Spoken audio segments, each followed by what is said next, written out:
selamat sejahtera. Hari ini SMK Macam Bubut telah mengadakan Hari Taklimat Waris dan orientasi tingkatan 1 dan peralihan.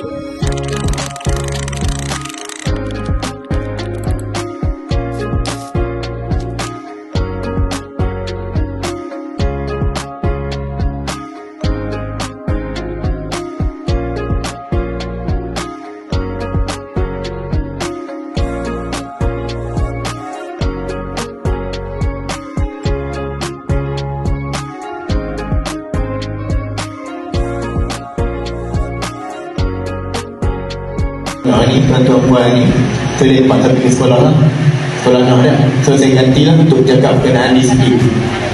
Okey, baik, yang pertama sekali Alhamdulillah sekolah kita dari segi disiplin dia Saya ingin merakamkan tahniah kepada tuan-tuan dan puan-puan kerana telah memilih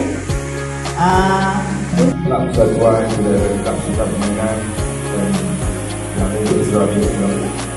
Ini soalan kalau di SMK Macam Bubuk ni